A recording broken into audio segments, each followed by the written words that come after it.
Testing 1 2, testing 1 2. Okay, that looks good. Hey everybody, thanks for dropping by. Hey, Paul Taylor's in the house, KGM Jam, Wibble.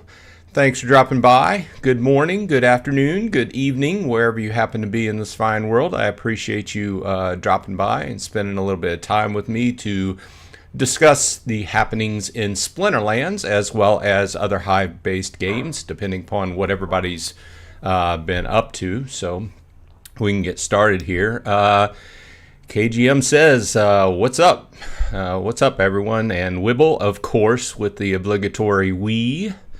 KGM says, decided to give Atlas Earth Explorers Club a try for 3 months. At the end of that, I'll decide if it's worth it or not. If you're not familiar, that was a game that I did a video on a night or two ago. KGM, I was turned on to that game by watching one of KGM's videos, and I've been having fun with it this week. So check out that video. I've got KGM's got some videos on his channel about it too. So it's not on the blockchain. It is just a regular mobile app game. You can play it on iOS or Android. Check out my very last video I did if you are interested after this live stream. But it's a fun game. I don't really intend on spending any money on it. But what KGM was referring to, they do have a subscription, which is $50 a month. But just like a lot of these other pay games, it offers you more points towards getting land in game. And I'm going to do a video where we break down the numbers because I've got some good references.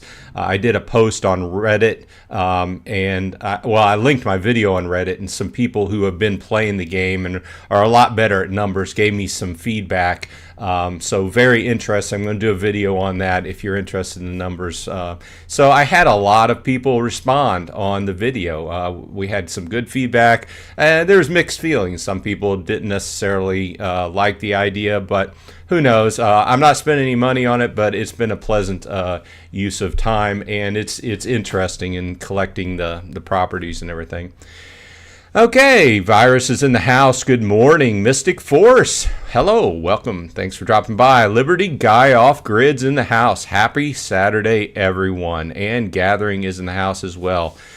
Good morning to you. Good evening, good afternoon, wherever you happen to be. So, I feel like I say this a lot, but there's been a lot happening in Splinterlands as well as other games on the Hive blockchain in the last week.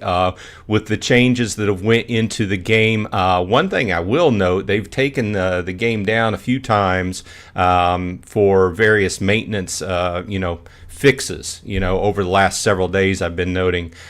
So that's interesting, various things.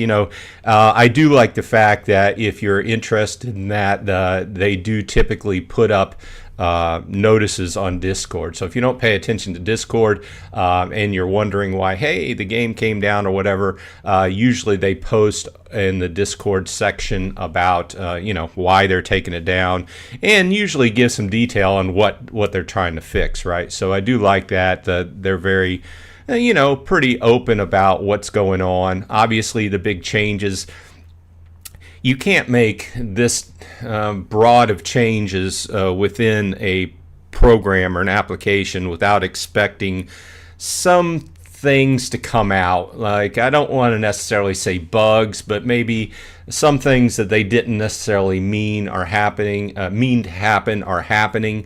So they got to fix it out. We kind of had to expect that. And if you're into, if you've ever done any programming or development, these things happen, and it's kind of just an agile philosophy.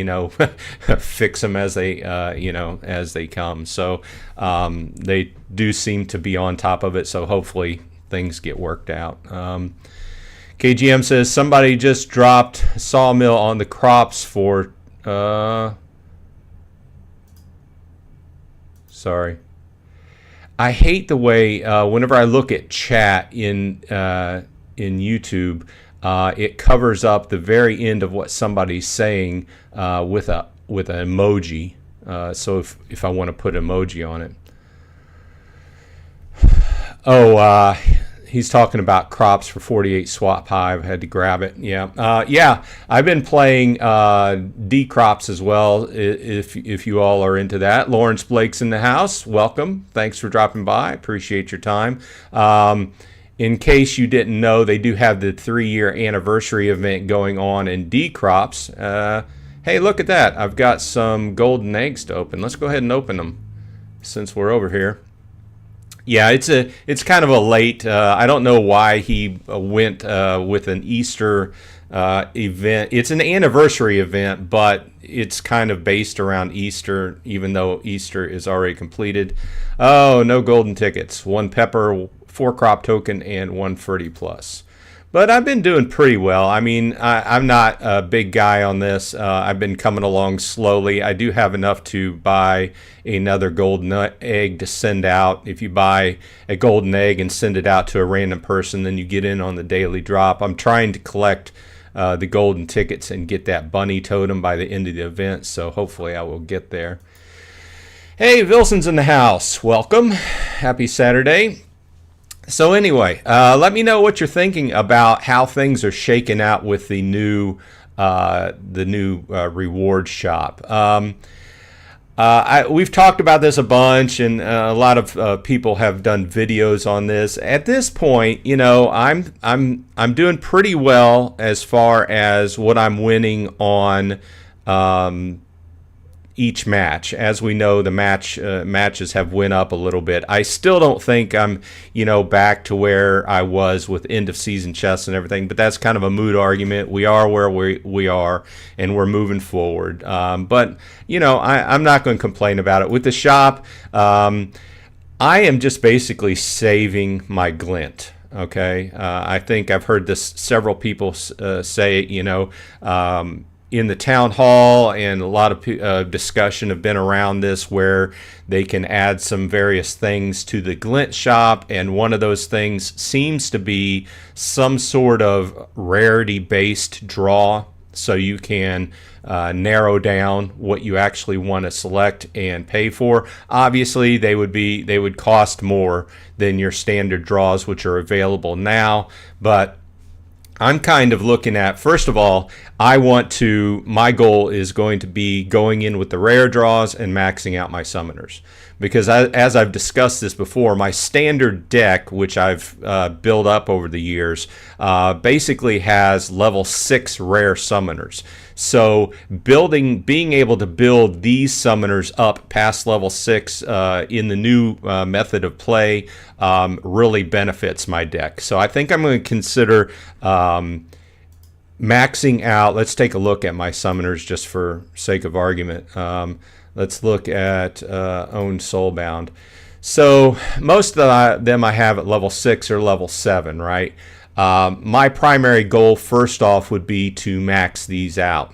And then obviously the next thing would be going for epic and legendary, which I don't, you know, I have some of, but I don't necessarily have a lot of. Now, the other thing worth mentioning is, and a lot of people have been talking about, is the value of actually, excuse me, going in with merits and increasing those cards as far as buying the scroll cases and buying those type of cards. Because like, if you, at this point, frankly, a lot of what I'm making is going to be in the guild brawls, because at the end of the brawl,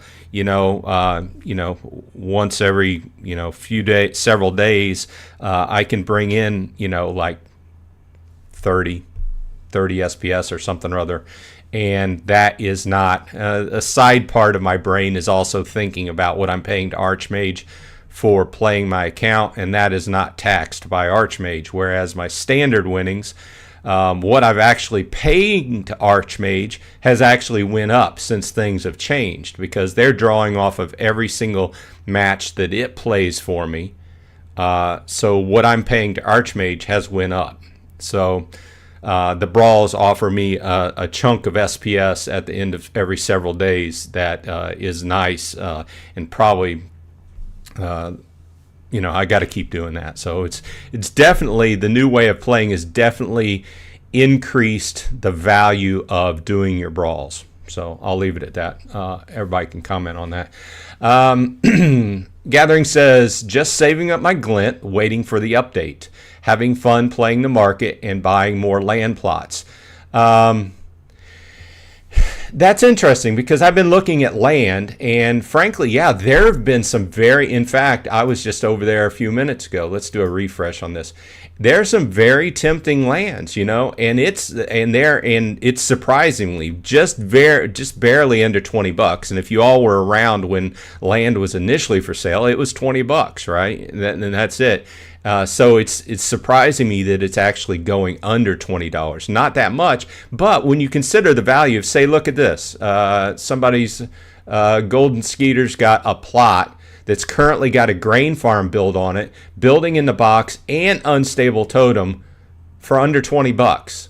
That's 3 values right there. We had to pay $10 for the building in the box, $10 for the unstable totem, and basically speaking, and then he had to spend extra to build a grain farm on it. So if you wanted a grain farm, you could buy this and you would have, a good value there. These are the type of things I'm looking for, but I'm looking for them in the particular regions I'm in, which isn't happening. So this is a double-edged sword, right? I mean, it's great. The prices in the 2 regions I'm in are staying way up. That means the value of being in those regions is staying up. But, there's always something to be said with buying these cheap lands, holding them for the future, and playing that long game, right?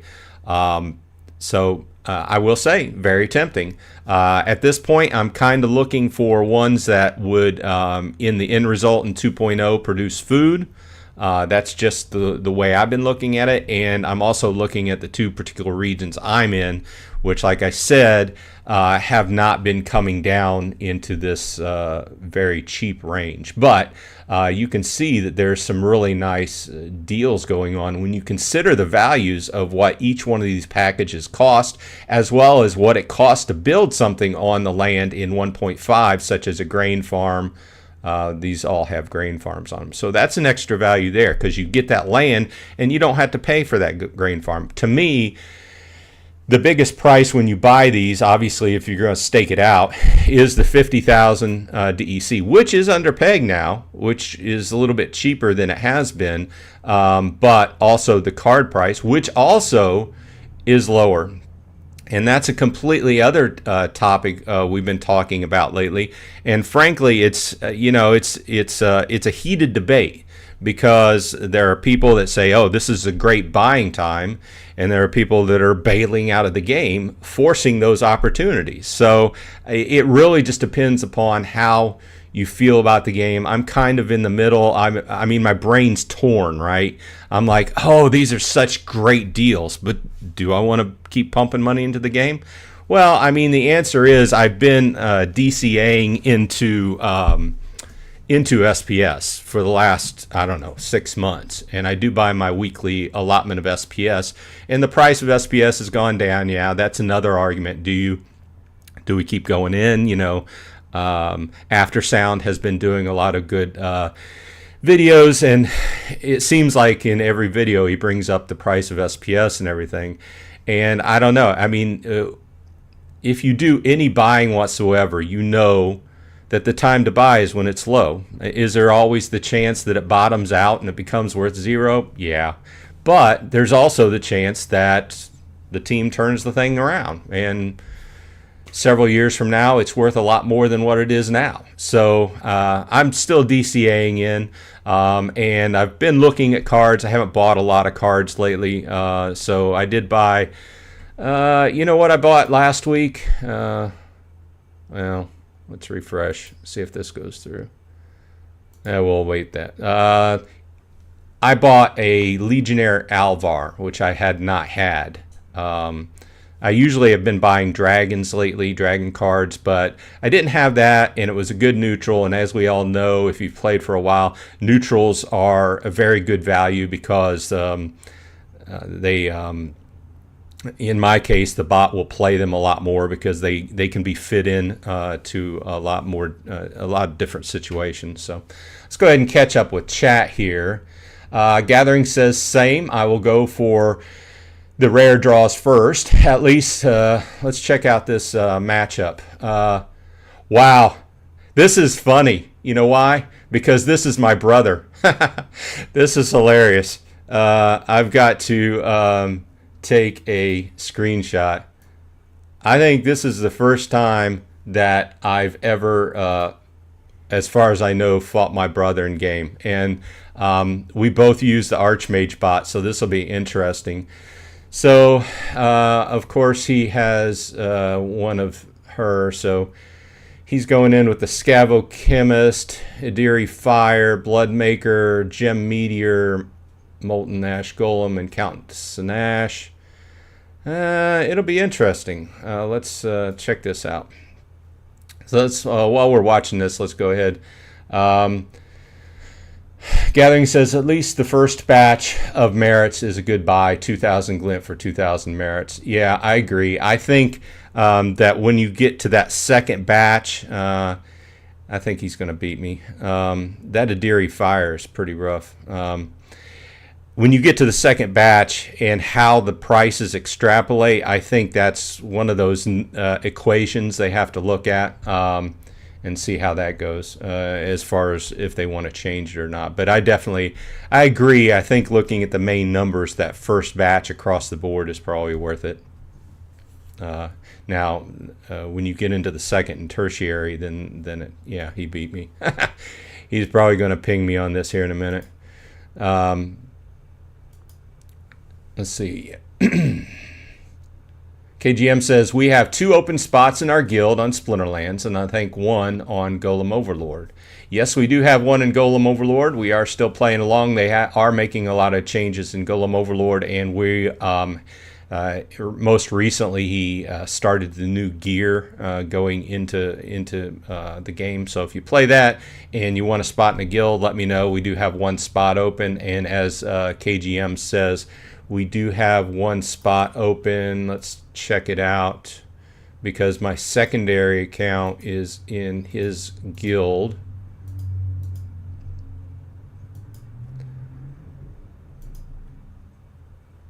Just a little advertisement out there if you need a slot. We do have 1 slot, and the guild is KGM Jam. So let me see where are we at here. Gathering says magical plots a couple months ago were 85 to 90, now in the $30 range. Yep, I've been seeing them. Let's filter by magic. And by the way, to somebody else's suggestion a couple weeks ago, I have started buying my cards over on Monster Market. If you haven't checked it out, you should check it out. I don't make anything on this, but if you buy cards on Monster Market, you get an actual percentage refunded directly back to you, back to your wallet in Hive Engine off of each card purchase. Versus, and I've been using Peak Monsters for years, and I got Peak Monsters tokens, and it'd be interesting to see a comparison between the two. But I did like the fact if you buy on monstermarket.io, you get an automatic kickback percentage on every card that you buy. Either way, that's kind of an off the topic. But yeah, look here. We are at, these are magical plots currently for sale. A lot of them have packages and buildings on them for under the $35 range, right? Look at all this. Look, for under $35, you can get a research hut, building in a box, unstable totem. Of course, it is a canyon, so there is some argument to be said to those 5% lands, but still, it is magical, and it is great overall. And there's a lot of talk about people buying up the magical lands, obviously, for the things they will produce in 2.0, which will be needed for the magical food, which we've covered in another video, but I'm sure we will once 2.0 approaches. Hasn't been much talk about it. they've mostly been talking about, you know, the game improvements, and after the improvements go into play, then you know, going into some marketing and things like that. Haven't heard Land 2.0 mentioned. I'm sure they're working on it in the background, and the way these things are doing, they're working on small sections of different things at a time, and they're just slowly going in. That's why whenever you you know, we got into the game after the downtime, the maintenance this week. Well, there's been several maintenance, but the main maintenance, and you can see, you know, everything looks different. They've been making improvements for the mobile UI, the UI in the mobile client, as far as in the mobile browser. Obviously, the actual mobile app has been deprecated. That's a whole different argument, and everybody. I would love a great mobile app, but that's a completely different type of development, and they would have to have a team of people that specialize in that type of mobile development. So I can see why they made the choice to do this. Either way, it's better in the mobile app. Let's see here. Alex B says, why buy land? 4 years, not much developed, just wait time to buy land. Want to buy a mountain in Gankland? You know, that's a valid point. I mean, we've bought land and it's been years, right? So it's all in the land game, and it all depends upon how you feel. I mean, there's plenty of people selling off right now. I'm not going to lie to you. There's plenty of people selling off, and I'd lie to you if I didn't think, you know, at least think about it. But I'm so deep in this that I'm not going to sell off for cents on the dollar. I mean, it's either going to work or it's not going to work. I'm not going to bail. I've got my land set up so that they're chugging along. I'm doing my whenever I can remember to do the claim. It's usually nightly, but every 2 or 3 nights maybe I do my claim, building up my SPS, building up my research forever when that comes into play. So, you know, I can see your point though, Alex B. Gathering says few plots available in Gankland. I haven't heard Gank discuss this much. I used to listen to their webcasts when they went live, but I haven't seen any lately, so I didn't know what the status of Gankland was, how it was coming along. Gathering says, sentiment is very salty and depressed lately in the community. Great deals out there for those who stay the course. Yeah, I think that's kind of what I was trying to get at.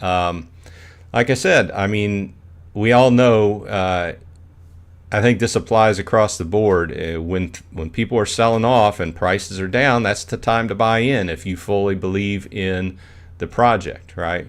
And to tell you the truth, I've been looking at a lot of cards, and these prices are very tempting if you're not one of the people that have decided to sell off, right? And you know, I'm right in the middle somewhere. I haven't sold anything off, and I'm still buying things, but you know, I'd lie if I didn't say I was worried about it a little bit. You know, my brother and I were discussing this the other day, and okay, so Alex B says, know the difference between things on sale, good deal, or things on clearance that nobody wants. True, valid point. I think he's pointing back to his earlier his statement a minute ago on land.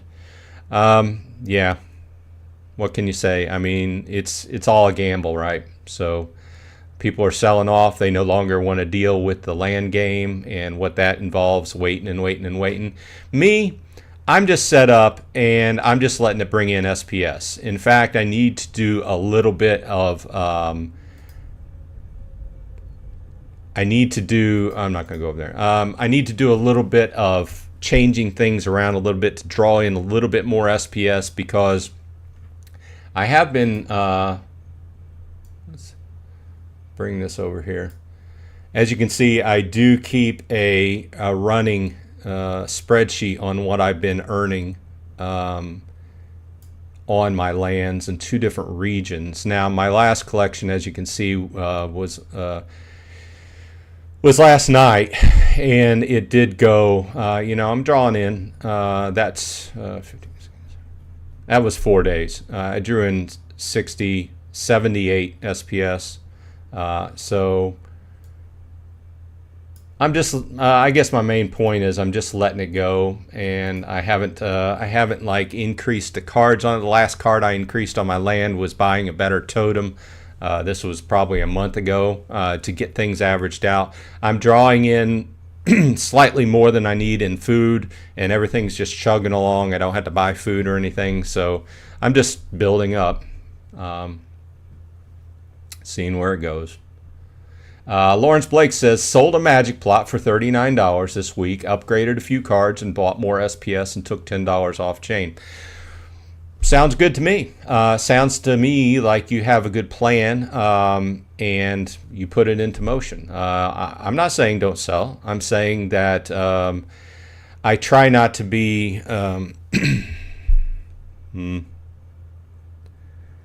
I guess my main point is I don't want to lose all the value I've put in, and I do realize that there's a possibility of losing it all, but it's all been a gamble. Let's be frank with it. You know, it's all been a gamble. It's kind of like buying stocks, right? You buy into it, you hope that the game does well, and we're ultimately hoping that the game catches on, and you know, we get a mass influx of people, which would help everything, right? And then ultimately they could afford to hire people onto the team to work, you know, multiple angles of the team, land and the game and everything at one time, right? But I think we've all thought about this. Let's see here. Gathering says, you sell the one I bought in area 43, going back to Lawrence. KGM says, maxed out 0 mana Chaos Legion cards are all under $10 now. That's interesting. Let's check out cards. Chaos Legion. And I think you're referring to the Fiends. Yeah, look at that. I might have to go in and get some of these, unless you guys grab them first. But a level 4 Fiend is... $790.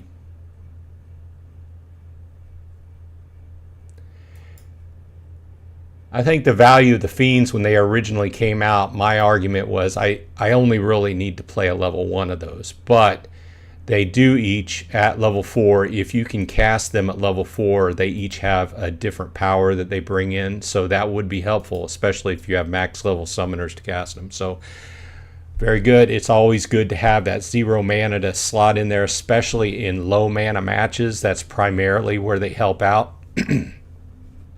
Excuse me. But that's a good call out, KGM. Good heads up. My Financial Journey, welcome. Thanks for dropping by. Not going anywhere, but also not spending a penny on anything new.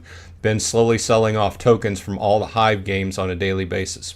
Well, once again, you got to have your plan, and in this market, you have to be very flexible. Currently, I'm playing, you know me, I'm playing a lot of different games, and I do tend to swap things around, and that's one of the things I love about Hive. Like this week, I went over with the event going on dCrops, and I bought a few beta packs, and I bought one alpha pack off of Hive Engine. And if you guys play this, you know that packs are worth 2,000 points holding power within the game. So that's what I'm trying to slowly build things up. And also in the game, you know, not really an advertisement, but currently during the event, the beta packs are 10% off for the 3-year anniversary. So, and then whenever you buy a pack, you get a certain amount of points.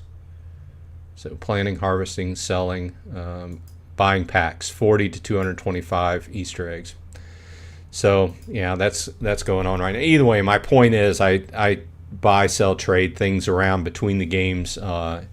And you know, I've said this before, I rarely take anything off chain. I have in the past, but I usually just switch around. This is like a pastime for me. It's not, I'm fortunate enough, I've been blessed enough in life. I do have a full-time job that this is not, I understand there are people out there that are trying to make their living on this and have been successful. More power to you, but this is a pleasant pastime, and also this YouTube channel is also a pleasant pastime because I like discussing these things with like-minded individuals. So thanks for dropping by. Lawrence Blake pointed out, says, no, all mine are in Area 1. I have seen a lot of land in Area 1 for sale lately. Gathering says, fiends are a must-have. Great. Now you guys want me to buy. Now I got some more cards to buy. I was going to buy another dragon card. We'll see today. Gathering says, people with will kick themselves a few months from now for not picking up the magical plots. I want one of each splinter to produce food. It's a valid argument, right?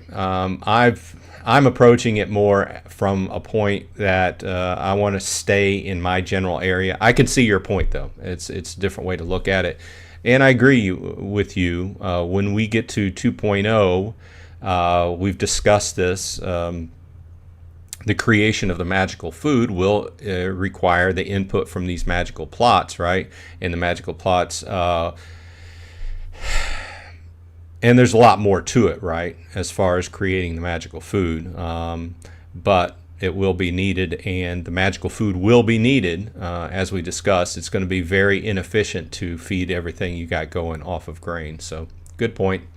My financial journey says, wasn't the building in the box the power core? I thought buying lands now with building in a box doesn't help anymore. Building in a box, I have to go back and refer to it, but I believe it gave the power core. It also gives a building whenever 2.0 comes out. So whenever 2.0 comes out,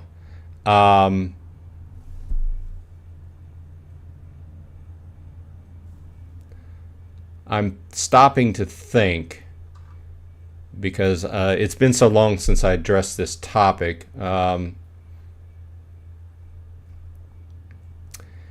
I believe building in a box is going to allow you to have your first level of building.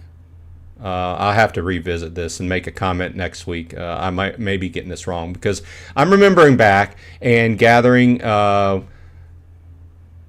was talking about that he was saving his building in the box for when 2.0 comes out, because there will be an initial charge, whatever it involves, SPS, DEC, or what have you, to create your first level of building when 2.0 comes out.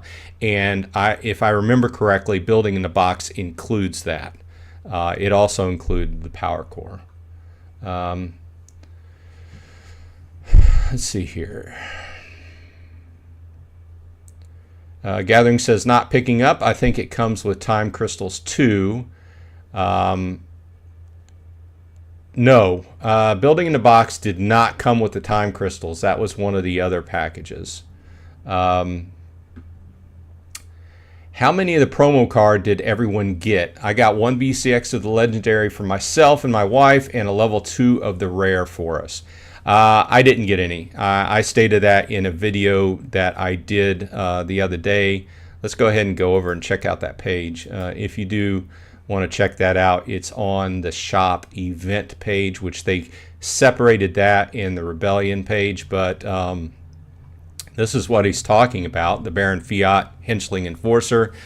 And we both, I think at this point, everybody's who does YouTube videos has done a video on this. And Gathering did a very good succinct video on breaking down all the numbers, and we talked about it. I did numbers as well, and the prices involved.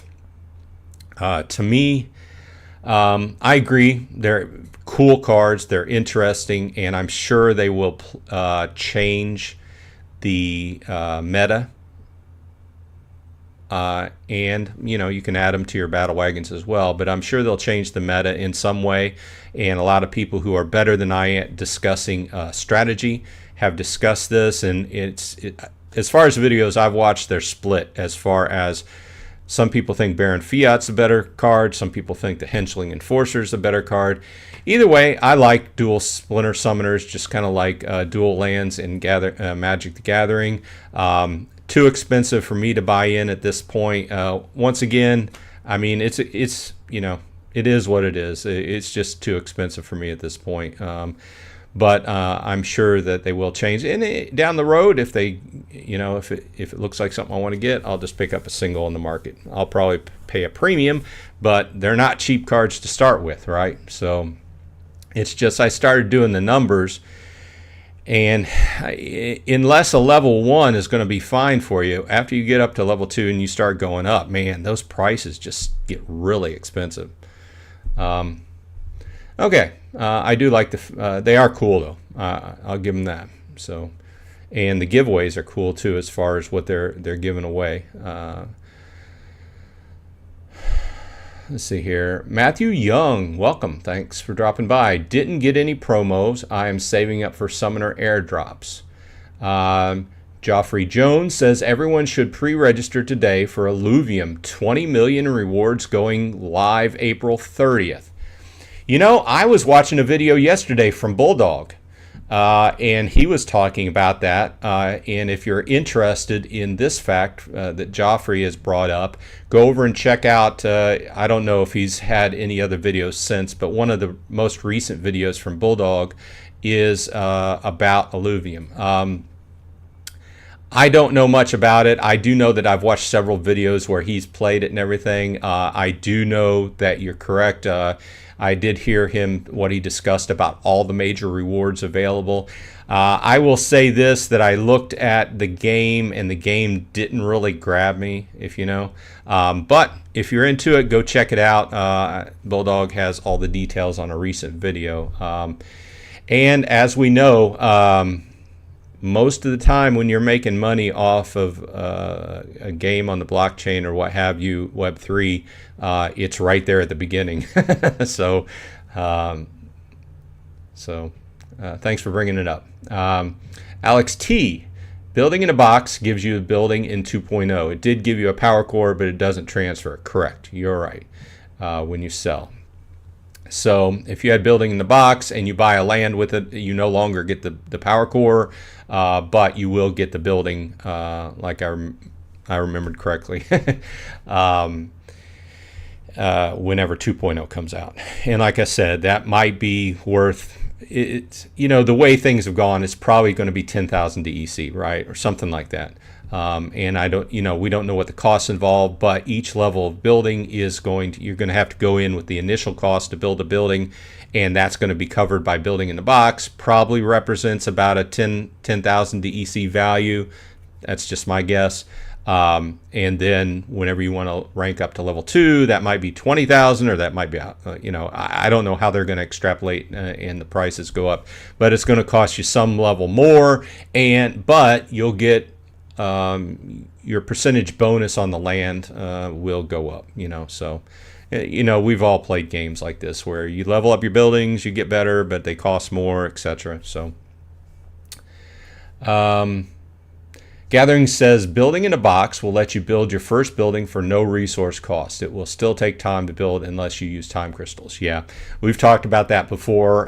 Time crystals do represent one of those things that you want to have, a little, if you're playing the land game, you're going to have to go in, and time crystals is there's several different bags you got to have going, right? Vouchers is another thing you've got. It's been a while since I did a video, but vouchers is going to be another thing you're going to want to go into this with a little bit of a bag of. What did I want to do? I wanted to look at Splinter cards and see where everything was today. Yes, Alex T says, have you seen the new Summoner? I did mention it on a video or two ago whenever I brought it up. That's going to be the newest airdrop.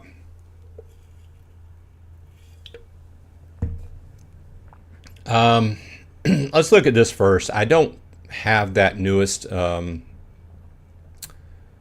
Summoner. We can look it up after this. Looks like DEC is down a little bit. It's been choppy around the 85, 86, 85 to 90 kind of range this week.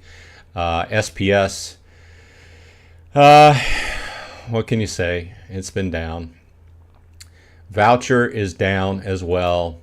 I guess my take on this, not investment advice, but I am going to play the land game with my 12 plots of land, and I might buy another land, who knows.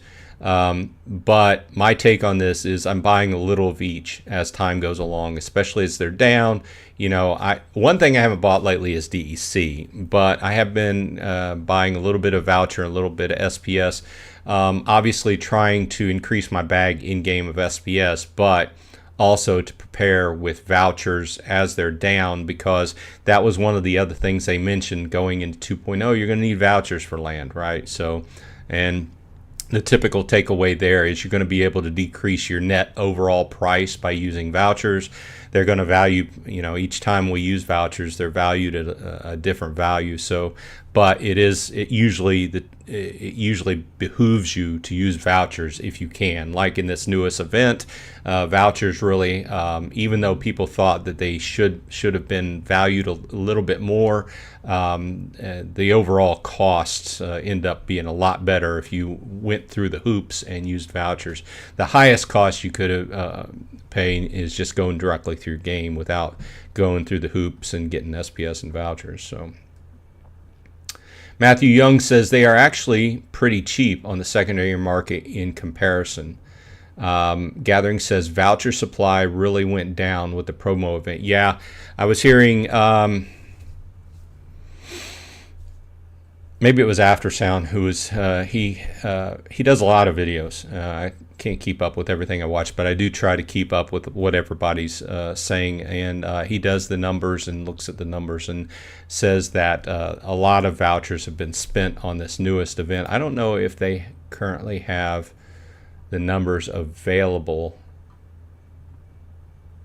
I do see that the multiplier is at 2.43. You can take a look at the leaderboard. Total DEC and credits spent 187 million, almost 187.5 million DEC in credits. And what I meant was, if you go in with credits, that's going to be the highest money you can spend on the event. But if you go in with DEC and voucher, you're going to save a lot of money. So as you can see, I have 0 points, but we can see Kong v Kong, or Kong KV Ong, is at the top. Dan Fro, Dratect, Jeff opens cards. Trash Panda the man, he's number 5 currently. He's going in hard and heavy. Vogtus up there too in the top 10. Monster Bank. Stever82 went in pretty high as well. Look at that. Well, more power to you. I just decided to put my money elsewhere at the time being. So, Alex T says, new summoner looks sick. The whole market is going to continue to drop. It's a good thing, though. We need this for Bitcoin to get its super run. Probably it will keep dropping until the end of May. I plan on waiting till the middle of May to start buying. Yeah, it's all a guess, right? It's all a gamble. Things in this market, as well as I do, they can go down, down, down, and then in an hour can be skyrocketing for some reason, right? And I don't necessarily, I've heard several people talk about this, and I'm not big into the stock markets. I'm not big into watching coins and crypto. But there's been a lot said that SPS is not exactly chained to Bitcoin anymore. So I don't know, is there something to be said that Bitcoin affects, how Bitcoin is doing affects the overall Splinterlands? Sure, because the team probably has a fair amount of their bank in Bitcoin. But as far as the value of SPS, it's shown, Bitcoin's been up for, a month or two, right? Maybe 3. And SPS has just started tanking. And this is not, I'm not throwing fire, I'm not casting shade or anything. I'm just trying to be real. Because like I said, I am still buying SPS. Because part of my brain says that I've been in a lot of different situations over the years where I always said, man, I got in too late on that, or I didn't buy at that point in time. And there's something to be said for just the human mentality where when things are going down, our brain says, don't buy it. But as soon as things start to skyrocket, our brain says, you need to buy in, which is the most expensive time to buy in. So I'm trying to even things out and just do my weekly buy, like I said, into SPS. And overall, I've thought a lot, because basically there's a lot of different things you can put your money into. I have put thought into increasing my land stake as far as buying more land. I have been buying a few cards here and there to improve my play deck so that the bot has more things to deal with. And, overall, I really generally, I'm going to throw it out there, but I think we're headed in the direction where they're going either we're going to come up with a third league, or with the sentiment currently, either there's going to be a third league or bots are just going to be done away with. And I know the argument, there's still going to be bots around, but for those of us who play by the rules, we can no longer use Archmage and stuff. And at that point in time, I would have to completely make a different decision, because I've tried playing in Modern, and I don't know, it's tough. It's tough. So I'm continuing to let the bot play in Wild at this point in time, and I have, bought a card here or there that I specifically think helps my deck out in the play, and I think everything's going okay. I mean, I'm not going to, I do agree there's something to be said with the whole thing of gambling with the human brain and the comparison to opening of chests. I miss opening the chests, right? Did I complain a lot because I got a ton of potions? Yeah. But the gambling portion of that, your human brain says, hey, I've got some random chest open. It was always pretty fun, right? You never knew when you were going to strike. It was the possibility of striking that big payout, right? So did that happen a lot? No. I mean, probably over the last, if I looked at a year, I maybe got 2 big SPS payouts and, maybe 3 or 4 instances of legendary draws, right? Which I consider a big payout. So let's see what everybody's saying. Alex T says, I'm the opposite. My brain says buy when things drop. Yeah, well, I think that is one of the major things you have to get over to become a good, I don't know, it's one of the skills that especially like stock brokers have to pick up, right? And there's, back to somebody else's point earlier, there's the fact of, is it going down and is it valuable? So should I buy in, or is it going down because, it's all a gamble, right? So, but I agree. That's why I try to do the DCA. In my case, that means buy about $30 worth of SPS per week, and that's what I've been doing. And my bags have been going up. What I've been getting out of the matches has been going up a little bit at a time, right? So Jason Jenkins, thanks for dropping by. SPS is probably getting battered because the team are bringing out updates quick enough. Aren't bringing out updates quick enough. I heard they sacked land for now. Well, yeah, I mean, the thing is that they have a small team and they can only work on, sorry, just bumped the mic. They can only work on so much at a time. And the way I've seen it and the way they've discussed it is at the beginning of the year, they made a big push for land at the end of the year. And at the beginning of the year, they moved towards basically improvement of the game. And as far as gameplay, as far as the UI UX, as far as the mobile browser gameplay, I think we all agree that making this game more playable on the mobile is one really valuable thing that they can do, but it's completely different, like I said, than actually making an app. But I agree. They've had to shift away from land for a while to work on other stuff. And as far as I've heard, they're working on the this new event. They're working on making the game easier to get into, trying to improve the game overall, and then they're going to work on the marketing of the game. It's called the player experience, and then the marketing of the game. He's talked about that, but if you've been on the last few town halls, very little, if anything, has been said about land. So, like I said earlier, I'm in a situation with my land where it's just going. Haven't really improved upon it much in the last several months. I'm just drawing the SPS and considering it is what it is until they start talking about 2.0 again. Matthew Young says, my brain says buy every week, no matter what the BTC chart says. Alex Toros, Alex T says, DCA is definitely a good move also. And Last Hope says, SPS gives you staking rewards plus higher SPS earnings. Bitcoin does none of that. So SPS doesn't have to go up as much as BTC to have the same profitability.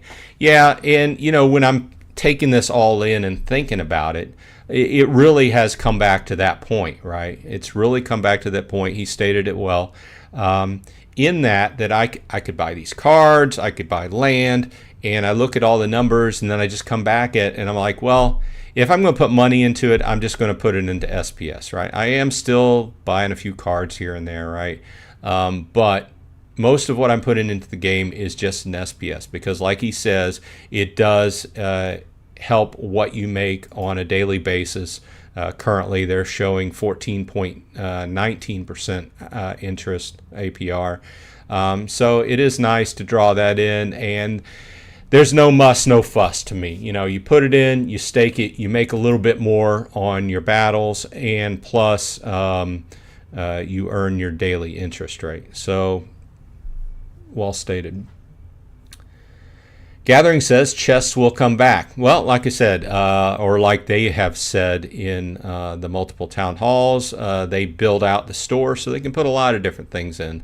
Obviously, and they've got a lot of ideas on the table. Everybody, you did that video. Gathering did a great video on some possible ideas for the shop. Great ideas. Obviously, they're mainly looking at anything they put into the shop. They're going to have to make sure that it doesn't obviously break the game or more break the economy.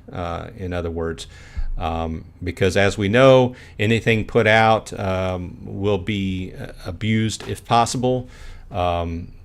So they've always got it. That's part of putting new things out. You got to look at how that's going to possibly be abused. So let's see here.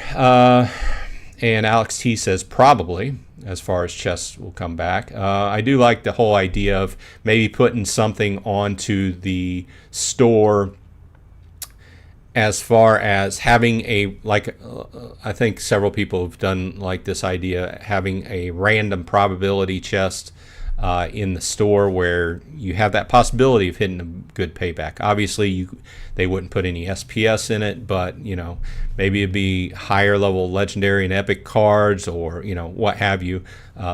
Obviously, that really nice draw would have to be balanced with something like crappy on the low end, right? But like I said, it all goes back to that whole gambling mentality. I would probably not lean towards doing one of those. I would still, like I said, my probability of how I'm going to use my glint is probably try to be very specific and max out my summoners first, because as we all know, that's probably the best bet. But then also look at, as far as going with my legendaries. Obviously, we all need more legendaries. If you don't need more legendaries, then grats to you, because you've got a nice deck. Matthew Young says, well, that is true, but BTC is worlds above SPS and safe buying. Yeah, I mean, it's all investment, as far as SPS gives you things on the play side, and BTC is the king, right? So it depends upon how you look at that. I have a little BTC on my cold wallet, but I would not call myself a Bitcoin investor. I do have some. I am still mining. So I do have a video coming up on a couple different mining things I have, but that's besides the point. Gathering says the game needs to add the wow factor again. Mystery chests, daily rotating items in the store, some type of lottery items. I agree. It just kind of made me think, you know,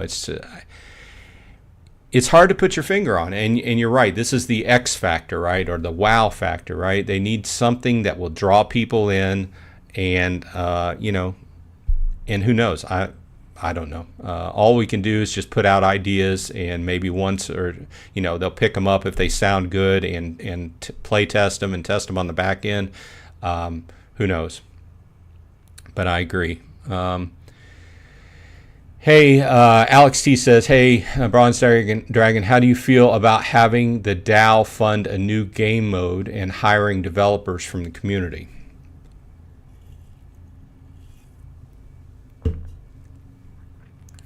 I would have to think about that for a little while, you know.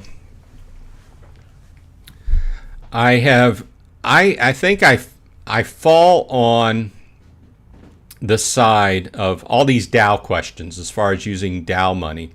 I fall on the side of trying to be very conservative, because I know overall, and I might not be stating this 100% correctly, but the DAO represents really, I know it's separate from the company, and they've made a lot of steps in there to create that separateness for probably legal reasons, but it also overall represents the financial, not exactly the solubility of the company, because they have their separate funds. But if that DAO ever dries up, then in my brain, then the game is done. Now, I may be wrong about that, right? So on these questions, I'm always going to probably vote on, unless I really like an idea, I'm probably going to vote on the conservative side of conserving DAO funds. Okay. As far as the rest of your question there, as far as creating a third mode, you know, I've said this several times. I initially started playing with Archmage because at the very beginning, the game was very pro-bot, right? In fact, I think the whole game kept afloat because of bots in the early days, right? And just my guess is probably a lot of the people on the team had bots running. I don't have anything to back that up, but at the time there were so many bots in service that we have seen literally what has happened to the game since all the bots have been pulled out. Now, I'm not arguing for bots. I'm not arguing for the big bot farms, nothing like that. I'm just stating that, you know, it's an idea that's worth thinking about, having a third mode, but you know, there's downsides to that too. You know, so I'd have to look at the details before I voted on it, but I'm probably always going to vote on being conservative with the DAO funds. We're drawing towards the bottom of the hour. I do appreciate everybody stopping by. Check out my newest videos if you're interested. Also, leave a like and subscribe if you like this kind of content. Let's finish up and see what everybody has to say. Alex T means like a PvE mode. I do like the idea. You know, people say what have you, a lot of different things about them putting bots into modern, controlled by the company, representing actual cards on the blockchain, or cards that are bought and not ghost cards, and also not drawing anything out of the environment. I do like that idea, which to me, when you're fighting a bot, it's almost a PvE mode. And there's also the idea that's come up about having a no-cost way for people to get into the game and start playing, kind of like a ghost card tournament type of thing. I like that idea.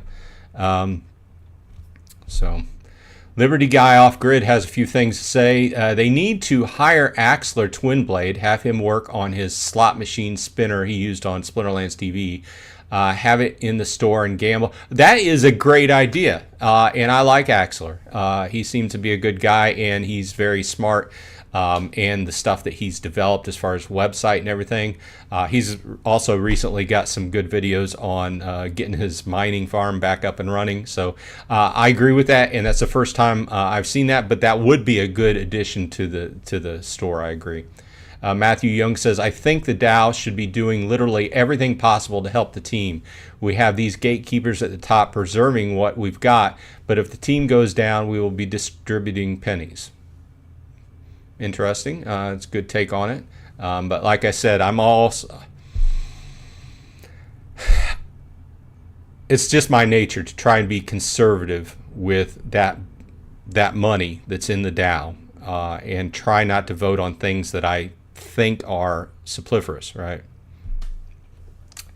Liberty Guy Off Grid says they also have to merge some of the Baron's toolbox tools into their website. I agree. I like all his tools he's got on that website. Great website. Seems to be a great mind.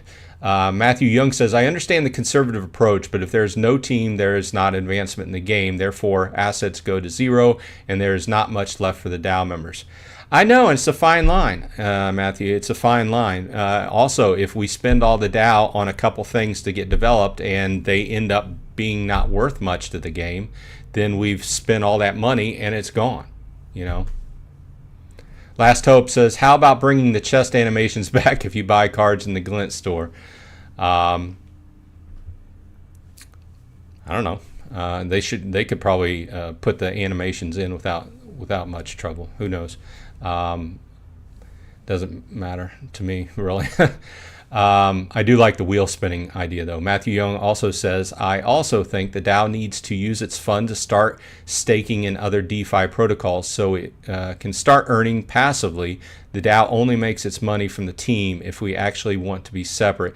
Yeah, and that would go back. We talked about this last year at some point, what the actual point of the DAO is and whether one of its foundational elements is to actually seek to go out and make money off of other investments. I don't have an answer for that. If anybody does, they can leave it in the comments.